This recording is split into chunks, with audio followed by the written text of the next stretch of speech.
Assalamualaikum warahmatullahi wabarakatuh. Waalaikumsalam warahmatullahi wabarakatuh. Assalamualaikum warahmatullahi wabarakatuh. Saya selaku moderator kelompok 3. Di sini sebelumnya saya mengucapkan terima kasih banyak kepada Bu Ambraida selaku dosen mata kuliah dasar pemrograman. Di sini kami kelompok 3 akan menjabarkan hasil diskusi kami mengenai penugasan achievement 1.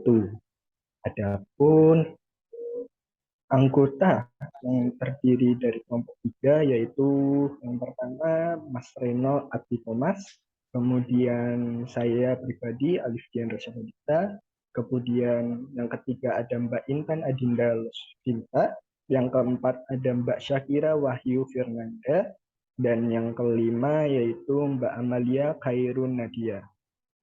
Adapun di sini beberapa penugasan, terdapat 10 pertanyaan yang dikelompokkan menjadi 2, nomor 1 sampai 8 adalah kelompok, dan nomor 9 dan 10 merupakan individu.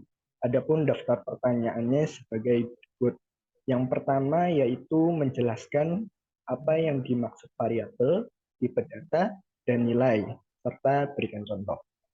Kemudian yang kedua, mengapa perlu mempelajari variabel dan tipe data sebelum mempelajari coding. Yang ketiga yaitu berikan 10 penulisan variabel baik yang salah dan mengapa dikatakan salah. Kemudian contoh koreksi penulisan yang benar. Dan nomor 4 yaitu bagaimana cara mendeklarasikan variabel umur dan memberikan nilai di dalamnya dalam program C++. Nomor 5, menjelaskan perbedaan script A dan script B apabila di running bersamaan serta dijelaskan mengapa. Yang keenam yaitu mengeksekusi program, kemudian bagaimana output tabungan itu keluar senilai berapa. Ini yang perlu dijelaskan. Dan yang ketujuh, lengkapi kotak kuning pada tipe data dengan sesuai variabel maupun nilai yang diberikan. Adapun 5 kolom di sini bisa terlihat. Nah, kemudian nomor 8 yaitu jika program dieksekusi, bagaimana output yang dihasilkan, jelaskan mengapa. Setelah itu ada pertanyaan yang sifatnya individu, di sini nomor 9 dan 10. Nomor 9 yaitu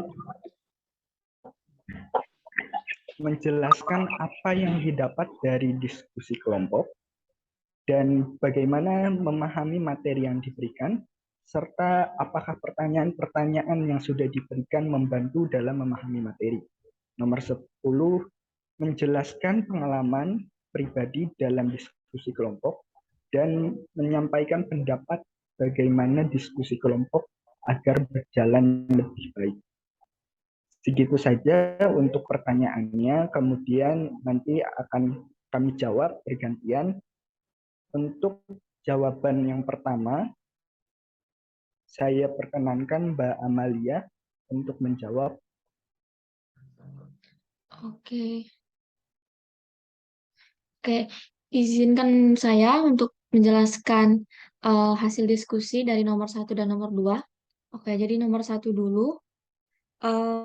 Jelaskan apa yang dimaksud variabel, tipe data, dan nilai, berikan contoh. Berdasarkan materi yang sudah diberikan sebelumnya, didapat hasil diskusi dari kami berupa bahwa variabel dapat dikatakan sebagai wadah penampung sementara data yang diberi nama atau identitas. Variabel adalah sebuah tempat yang memiliki nama digunakan untuk menyimpan nilai. Jadi, variabel ini memiliki rumus penulisan yaitu deklarasi, initialize, dan assignment. Sedangkan tipe data merupakan batasan yang diberikan kepada variabel yang mana akan menentukan besarnya alokasi dari memori yang digunakan untuk menyimpan data. Sedangkan nilai value adalah pemberian ukuran nilai terhadap data. Keadaan memberikan nilai ini biasanya berlaku pada saat setelah variabel dibuat dan membutuhkan nilai. Untuk contohnya, kalau tipe data itu ada float, integer, karakter, string, dan lain-lain. Untuk variabel, in, berat sama dengan 49. Untuk nilai itu sama dengan 80, sama dengan 75, dan lain-lain. Oke, lanjut nomor 2. Mengapa perlu mempelajari variabel dan tipe data sebelum belajar coding? Jelaskan. Untuk membuat suatu program, kita perlu belajar untuk melakukan pemrograman. Mempelajari variabel dan tipe data akan memberikan pemahaman dasar yang kuat untuk keterampilan pemrograman yang akan berdampak pada saat pembelajaran maupun tes. Jadi, diperlukannya mempelajari variabel dan tipe data karena sangat dibutuhkan dalam suatu pemrograman komputer. Variabel merupakan entitas yang memiliki tipe data tertentu, dan tipe data adalah sesuatu yang mendefinisikan variabel tersebut. Baik, terima kasih atas penjelasannya Mbak Amalia. Kemudian akan dilanjutkan oleh Mbak Syakira untuk penjelasan nomor 3. Oke, sekarang kita lanjut nomor 3 ya. Jadi pertanyaan nomor 3 itu, tuliskan penulisan variabel yang salah dan mengapa dikatakan salah, kemudian berikan koreksi penulisan yang benar. Nah, dari materi yang udah dibagiin sebelumnya nih, di situ terdapat aturan umum yang berlaku pada bahasa pemrograman. Yang pertama, pengenal harus diawali dengan huruf atau karakter garis bawah. Yang kedua, selanjutnya dapat berupa huruf, angka, karakter garis bawah, atau simbol seperti dolar, persen, dan lain-lain. Yang ketiga, pengenal tidak boleh mengandung spasi. Yang keempat, panjang pengenal boleh terdiri dari 32 karakter. Nah, ini bisa kita lihat nih di contohnya. Contoh yang pertama, penulisan salah itu 1x. Kenapa bisa dikatain salah? Soalnya dalam penulisannya itu variabel tidak boleh diawali dengan angka. Jadi penulisan yang benar adalah X1.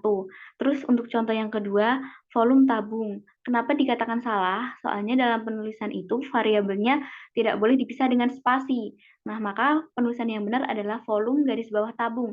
Atau bisa juga ditulis volume tabung digabung tanpa spasi. Terus untuk contoh yang ketiga, itu persen, persen. Kenapa salah? Karena dalam penulisannya terdapat simbol di depan kata. Jadi penulisan yang benar adalah persen di depannya dikasih garis bawah. Nah, untuk beberapa contoh lainnya nomor 4 sampai 10 bisa dilihat juga itu semuanya hampir sama dengan yang lainnya. Begitu penjelasan nomor 3. Baik, terima kasih Mbak Syafira. Kemudian nomor 4 akan dijelaskan oleh saya sendiri.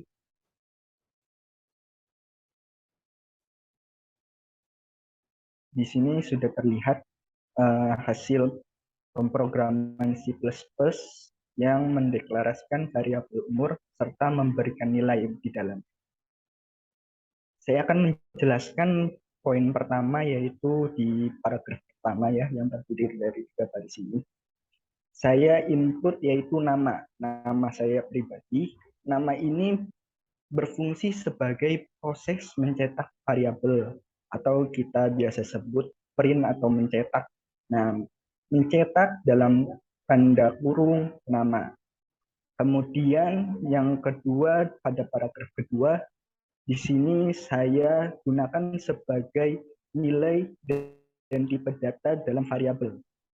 Ada penginputan umur di sini, tapi dalam bentuk desimal atau angka. Itu sebagai nilai awal. Kemudian mencetak dalam tanda kurung umur. Itu sebagai mencetak nilai umur. Adapun tipe data di sini yaitu yang saya gunakan umur untuk menjelaskan kembali yang di atasnya ini. Kemudian saya ulang kembali untuk mengubah angka ini sebagai bentuk kata, yaitu 19. Hal ini sama saja, hanya saja nanti membedakan saat hasilnya itu ada 19 dan dalam kurung penulisan kata 19. Hanya menjelaskan kembali. Ini adalah nilai. umur itu adalah nilai di sini. Kemudian pada paragraf keempat, saya input nama depan saya Alif dan nama belakang saya Dita. Di sini adalah variabel, bentuk variabel yang digunakan. Kemudian ada nama sama dengan nama depan plus nama belakang. Dalam di sini tertera di sini tanda titik dua atas. Apabila tidak dipakai tanda titik dua atas, nantinya program tidak berjalan dengan baik. Karena di sini kita menginput sebuah variabel. Nah, kemudian finalnya itu yaitu mencetak dalam kurung biodata. Biodata di sini adalah nama. Habis itu di sini ada nilai, yaitu umur saya. Yang digunakan rumusnya yaitu tanda kutip garis miring N tanda kutip 2. Dan hasil bisa dilihat di sini ya. Di sini sebagai variabel utama ada Alif Diandra Syafadita, kemudian nilai itu 19. Habis itu karena di input kata lagi yaitu 19 menjadi 19. Habis itu di sini biodata Alif Dita sebagai nama depan dan nama belakang dengan umur 19. Lebih lengkap apabila nanti kita tulis 19 di sini diikuti dengan tahun. Jadi tampilan akan menjadi 19 tahun. Kemudian untuk nomor 5 akan dijelaskan oleh Mbak Intan Adinda Losvita. Pada Mbak Intan saya perkenankan.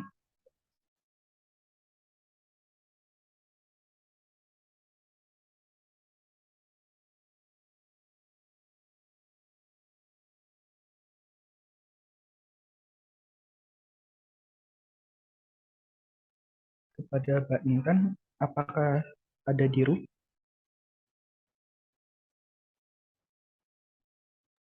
Sepertinya Intan nggak ada di room ya, Liv. Mungkin ada gangguan.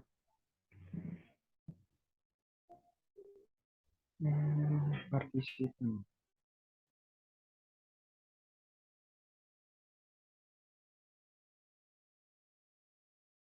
Untuk Mbak Intan sendiri mungkin sedang ada kendala untuk jaringan. Oke, untuk digantikan oleh teman-teman atau saya sendiri untuk nomor 5-nya. Kalau lanjut nomor lain dulu aja gimana? Boleh, atau bisa saya jelaskan oleh saya pribadi? Boleh, boleh. Baik. Pada nomor 5 ini yang dipertanyakan ketika mengeksekusi dua program yang berbeda, kemudian hasilnya seperti apa? Nah, di sini sebagai hasil diskusi dan juga hasil menjalankan program ditemukan pemrograman yang benar adalah program B. Kenapa demikian?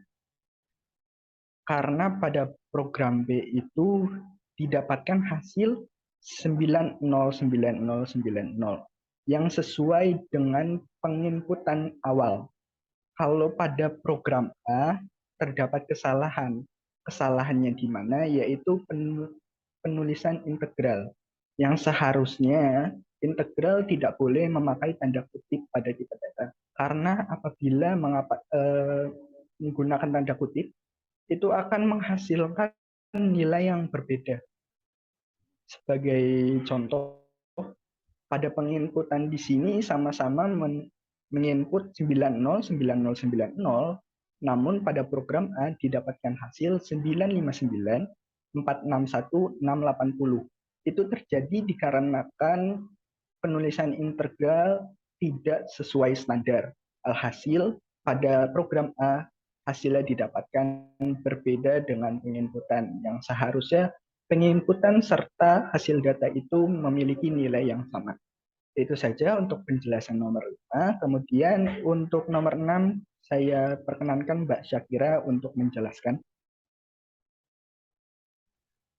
Ya, sekarang nomor 6. Di pertanyaannya, jika program dieksekusi, Berapa output tabunganku? Jelaskan mengapa demikian. Nah, di gambarnya itu udah ada programnya ya. Itu di tulisannya ada tabunganku sama dengan 500. Nah, 500 itu sebagai input awalnya. Terus di bawahnya ada tabunganku sama dengan 250, itu sebagai input nilai kedua untuk mengurangi nilai awal. Jadi 250 itu sebagai pengurangan nilai. Sehingga didapatkan nilainya tuh jika dieksekusi, itu akan menghasilkan nilai 250. Bisa dilihat seperti gambar ya. Itu hasilnya di bawah, setelah dieksekusi hasilnya 250. Gitu. Baik, terima kasih atas penjelasannya Mbak Syafira. Kemudian untuk penjelasan nomor 6, saya perkenankan untuk Mas Renol Adikomas untuk menjelaskan. Ini nomor 7 berarti kan ya? Iya, Mas. 7. Nah, tadi nomor 6 ya. Untuk nomor 7 yaitu lengkapi kotak kuning tersebut dengan tipe data yang sesuai variabel maupun nilai yang diberikan. Oke, sesuai yang ada di share screen ini pada baris pertama dari hasil diskusi kami yaitu dengan diisi dengan int atau integer. Integer merupakan salah satu tipe data yang merupakan numerik. Numerik ada nomor 1 ini. Int, no absent sama dengan 1. 1 itu termasuk dalam tipe data numerik. Untuk yang nomor 2 yaitu double. Double V sama dengan 3/4. Untuk arti dari double sendiri yaitu tipe data yang bersifat menyatakan bilangan pecahan.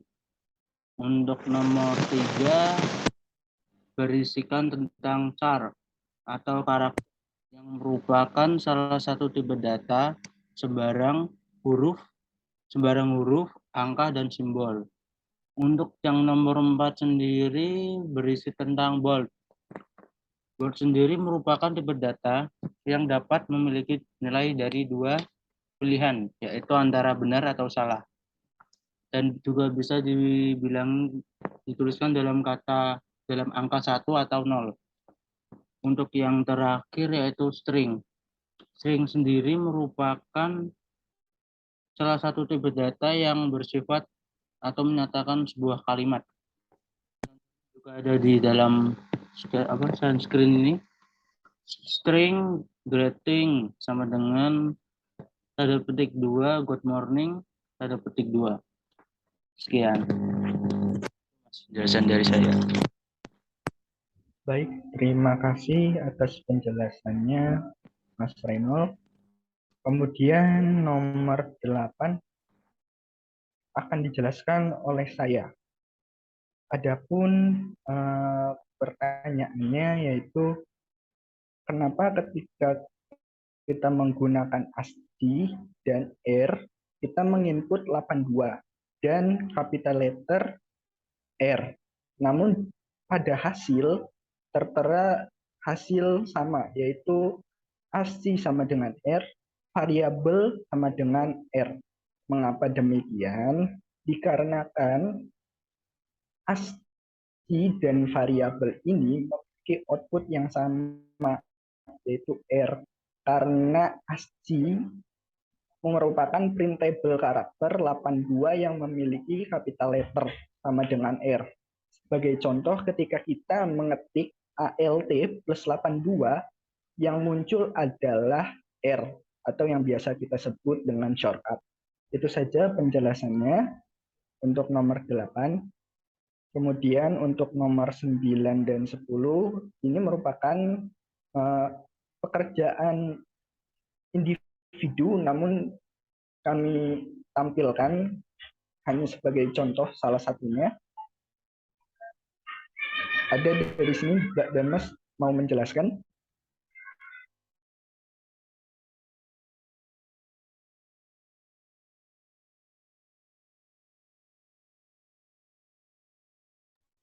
Untuk nomor 9 bisa saya bacakan ya.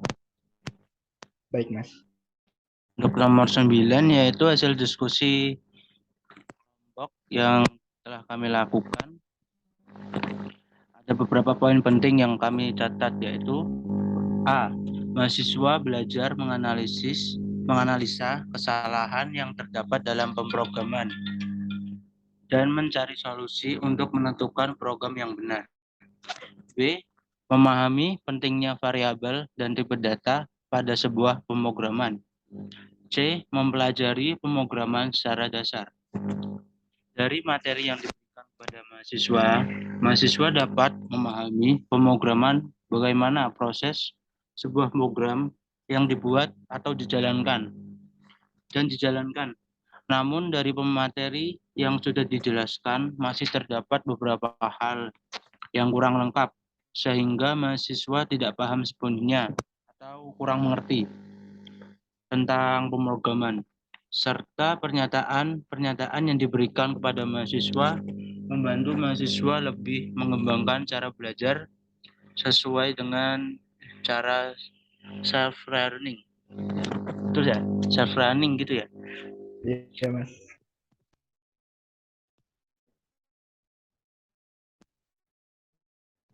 Untuk nomor 10, apakah ada yang mau menjelaskan? Aku izin untuk menjelaskan nomor 10 ya, Liv. Oke, jadi nomor 10, pada pengalaman diskusi kelompok yang telah kami lakukan, banyak hal yang dapat kami dapatkan, yaitu seperti bagaimana menyuarakan pendapat, menghargai opini teman kelompok, serta membentuk pribadi yang dapat bekerjasama dengan kelompok. Adapun hal yang kami lakukan agar berjalan diskusi dengan baik, yaitu dengan memanfaatkan pembagian tugas pada masing-masing individu agar mendapatkan efisiensi waktu yang baik, dan juga pemerataan kontribusi masing-masing anggota di dalam kelompok. Selain itu mungkin juga pemilihan tempat ya untuk diskusi harus kedepannya diperhatikan lagi agar berjalannya diskusi itu tidak terganggu oleh hal-hal yang lain gitu. Terima kasih.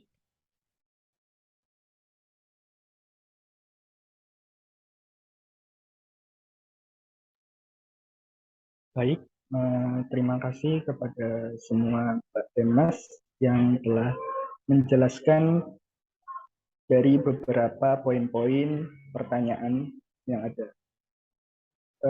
Sebelumnya kepada yang terhormat Bu Anggraini Mulwinda, apabila terdapat kesalahan maupun kurang tepat pada kelompok kami mengharapkan adanya revisi atau pembelajaran yang kedepannya bisa menjadi gambaran untuk kami perbaiki. Adapun poin-poin yang saya simpulkan di sini yaitu pemrograman ini sangat penting pada mahasiswa baru, terutama mata kuliah dasar pemrograman, karena mencakup banyak hal.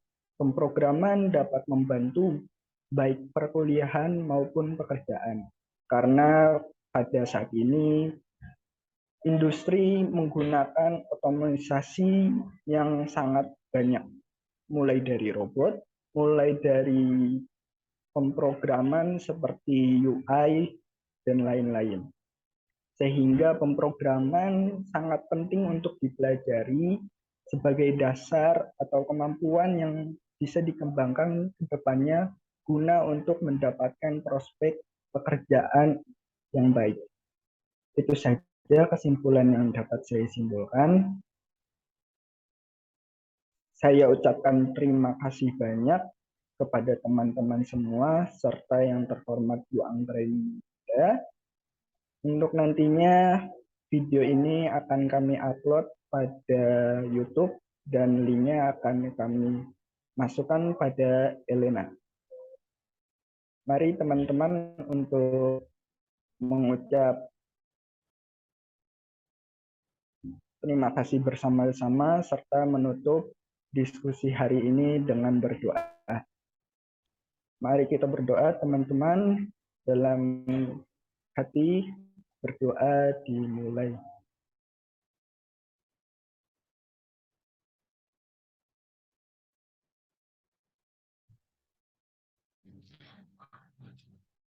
Berdoa selesai.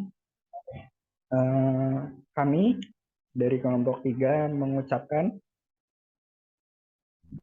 terima kasih banyak. Sekian presentasi atau penjabaran dari kami. Wassalamualaikum warahmatullahi wabarakatuh. Waalaikumsalam warahmatullahi wabarakatuh. Warahmatullahi wabarakatuh.